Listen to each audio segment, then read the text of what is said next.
हाय दोस्तों, जैसा मैंने आप लोगों से कहा था कि एक प्रिपरेशन के लिए मैं फुल वीडियो लाऊंगा कि हम लोग कैसे आगे प्रिपरेशन बिहार एसआई के लिए करें। और ये जो स्ट्रेटजी है ये मेरे ख्याल से सिर्फ एक एग्ज़ाम के लिए नहीं है। आगे जो भी बिहार में अभी सचिवालय सहायक का एग्ज़ाम या जो बीएसएससी 10+2 के लिए भी हो, ये एक प्रॉपर किसी एग्ज़ाम का स्ट्रेटजी आप नहीं बोल सकते। ये हर एग्ज़ाम के लिए आप यदि फॉलो करेंगे तो आपको इससे बहुत फ़ायदा होगा। चलिए इस पर बात करते हैं। देखिए, ये अभी खास करके उन लोगों के लिए है जो कुछ दिनों से तैयारी कर रहे हैं, जो मॉक लगा रहे हैं, उनके मॉक में कितने मार्क्स आ रहे हैं, जो लगातार कुछ मॉक लगाए जा रहे हैं उनके लिए है। तो एक बात ध्यान रखिए कि जो आप मॉक लगा रहे हैं उसमें आपको कितने मार्क्स आ रहे हैं उसको देखिए और उस मार्क्स को आप सेक्शन में बांटिए। जैसे कि बिहार एसआई का लेते हैं तो उसमें साइंस, मैथ्स, जीएस आता है और रीजनिंग में भी एक दो प्रीलिम्स में आए तो आए। तो आप जो उसका मेन सेक्शन है जैसे साइंस और जीएस, उसमें आपको देखिए कि आपका मार्क्स साइंस में कम आ रहा है या जीएस में कम आ रहा है।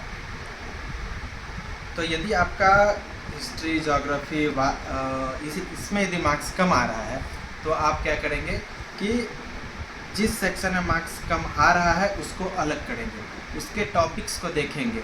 जैसे कि यदि हिस्ट्री में आपके मार्क्स कम आ रहा है तो हिस्ट्री में भी हमको सेग्रीगेट करना है कि मॉडर्न हिस्ट्री में कम मार्क्स आ रहे हैं, मेडिवल में कम आ रहे हैं या एंशिएंट हिस्ट्री में कम आ रहे हैं। तो यदि आप सेक्शन वाइज अपने प्रिपरेशन को बांटेंगे, आपने जो मॉक टेस्ट लगाया उसको सेक्शन में बांटें और उससे देखिए कि मेरा किस पार्ट में मार्क्स कम आ रहा है। तो जिस पार्ट से मार्क्स कम आ रहा है पहले उसको प्रिपेयर करें, क्योंकि अभी आपके पास समय काफ़ी है बिहार एसआई के लिए। कोई भी एग्ज़ाम अभी जो इधर रिसेंट जो भी फॉर्म्स आए हैं उसका एग्ज़ाम फेब मार्च से पहले नहीं होने वाला। तो अभी आपके पास लगभग 5-6 महीने समय है किसी भी एग्ज़ाम के लिए और ये एक कॉम्पिटिटिव एग्ज़ाम की तैयारी करने के लिए अच्छा समय है, समय कम नहीं है। तो सबसे पहले आप अपनी तैयारी को आंकें कि आपकी तैयारी किस लेवल की है और मेरा कौन सा सेक्शन कमज़ोर है। यदि आपने ये कर लिया तो समझिए कि आपने 80% काम अपना कर लिया। जिस दिन आपने ये कर लिया कि मेरा साइंस का ये पोर्शन कमज़ोर है, हिस्ट्री का मेरा मेडाइवल हिस्ट्री या एंशिएंट हिस्ट्री या जो भी कमज़ोर है उसको आप पहले सेग्रीगेट कर लें। उसके बाद अपने नोट में लिखें उसको कि मेरा ये सेक्शन कमज़ोर है और पुनः उस पर आप काम करना शुरू करें, चैप्टर वाइज काम करना शुरू करें और उसका अलग से नोट बनाएं।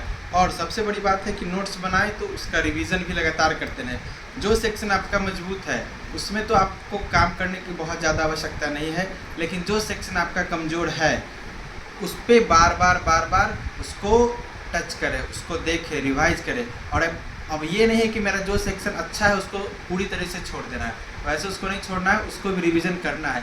लेकिन जो आपने सेग्रीगेट किया है अपने पार्ट्स को उस पर ज़्यादा फोकस करें। ये काम आप यदि अच्छे मन से 3 महीने कर लेते हैं तो आपकी तैयारी में बहुत बड़ा बूस्ट मिलेगा और इसका फ़ायदा आपको एग्ज़ाम में आपने जो मॉक लगा रहा है उसमें देखने को मिलेगा। सो इस स्ट्रेटजी को एक बार फॉलो करें और इसका यदि बेनिफिट हो तो बताएं और पढ़ते रहें। God bless you.